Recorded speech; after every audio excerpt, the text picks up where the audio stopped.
네, 백순영 가톨릭대 의대 명예교수님 나와주셨습니다. 네, 교수님. 오늘 오전에만 또 2명이 독감 백신 접종 후에 사망한 사실이 확인이 됐어요. 지금 한 엿새 동안 벌써 5명이라서 상당히 우려가 큰데 남녀노소 지금 가릴 거 없이 걷잡을 수 없이 커지는 거 아닌가 싶은데요.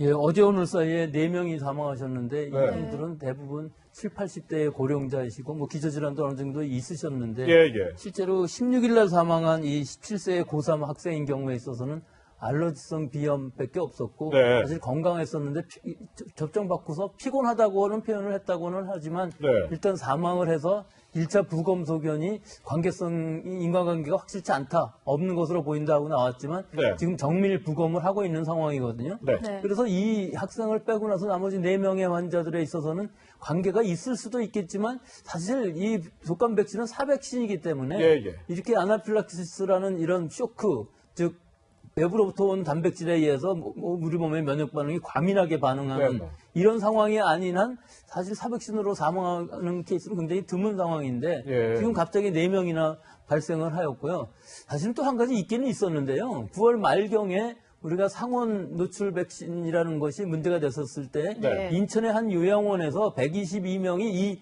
백신을 맞은 적이 있었어요. 네. 근데 이때 80대 2명하고 90대 굉장히 연로하신 분들이 3명이 한꺼번에 사망한 적이 있었는데 네. 이때는 이 백신과의 인과관계가 없는 것 같다 하고서 방역당국도 발표를 하셨거든요. 네. 근데 지금 생각해보면 그때 그 3명이 같이 사망하신 것도 좀 그 인과관계를 좀 따져봤어야 되지 않나 그런 생각은 들기는 하지만 예. 네. 일단은 이 사백신의 특성상 이렇게 사망까지 이르는 경우는 굉장히 드문 일인데 올해는 이것들이 많이 일어나서 좀 우연일 것 같이 보이기는 하지만 하여튼 우려가 되는 상황이긴 합니다. 네, 방역 당국이 연관성을 지금 조사하고는 있습니다. 그런데 이제 일부 유통 과정에서 문제가 되기도 했고 해서 이 독감 백신에 대해서는 상당히 우려가 컸잖아요. 물론 이번에 사망하신 사망자들은 이런 유통 과정에 문제가 있었던 걸 맞은 건 아니다라고 했지만 그동안 문제들이 있었기 때문에 사람들이 더 많이 걱정하는 게 아닐까 싶은데요.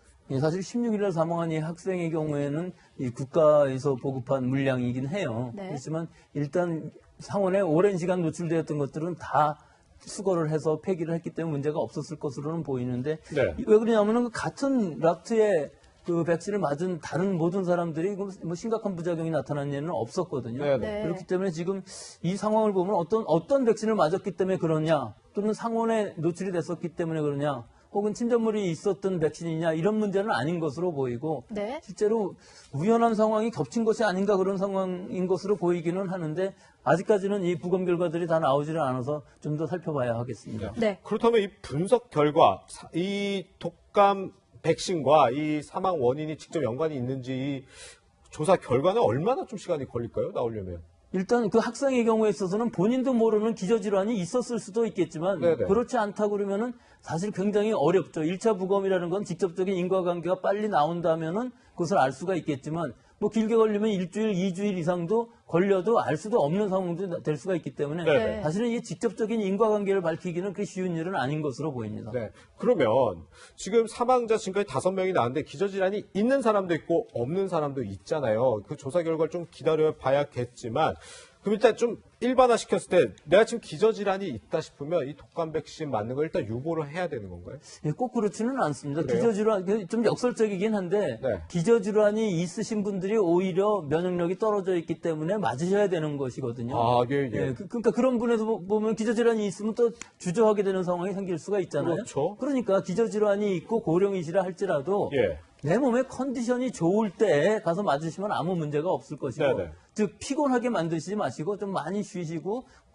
컨디션을 아주 좋게 만드신 다음에 접종을 받으시고 접종 받으신 다음에 한 2, 30분은 그 병원에 머무르시고 네네. 또 집에 돌아오셔도 그날은 잘 쉬시고 네. 그날 음주하지 마시고 네. 여러 가지 이 수칙만 잘 지킨다면은 지금 이 이 백신으로 인한 독성은 그다지 심각해 보이지는 않는데 실제로 지금 굉장히 우려는 많을 것으로 보이고요.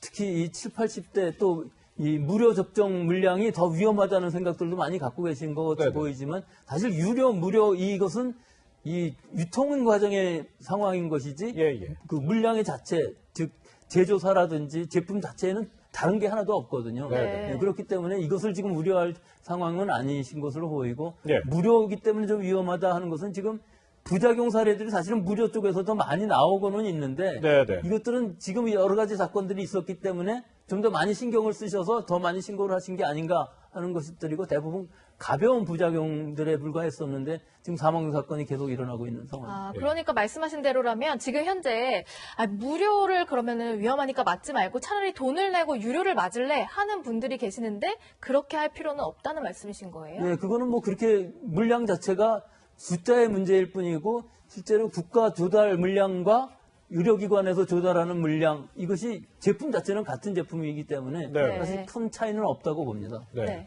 그래도 지금 뭐 어린아이를 두고 있는 부모라든지 이런 사람들은 지금 주사맞기 너무 겁난다 이런 얘기 많이 하거든요. 그렇죠. 지금 이런 상황이 돼서 그런데 실제로는 이 독감 백신은 두 가지 종류가 있습니다. 이 네. 전부 사백신이긴 하지만 이 바이러스를 배양할 때 유정란에다가 증식을 시켜서 배양해서 사백신을 만드는 경우가 있고 교수님 잠시만요. 지금 속보나 먼저 좀 전해드려야 될 것 같은데 정은경 질병관리청장이 이 사건 지금 계속 확대되고 있다 보니까 오후 4시에 긴급 브리핑을 한다고 합니다. 이 독감 백신 접종 사망 관련한 긴급 브리핑인데 이 내용을 일단 저희가 내일 또 추가로 전달해 드리기로 하고요. 백수영 교수님 죄송합니다. 말 끊어서 계속 부탁드립니다. 예, 지금 이 문제는 상당히 심각하긴 합니다. 숫자상으로도 뭐 5명이나 있었고 지난번에도 3명이 사망을 했기 때문에 네. 이 연관관계들을 확실하게 말씀을 하셔야 될 것 같은데 독감 백신의 경우에 있어서는 사백신이긴 하지만 유정란에서부터 만드는 백신과 네. 세포 배양을 해서 만드는 백신이 있습니다. 그래서 예. 어린 아이들 중에서 혹시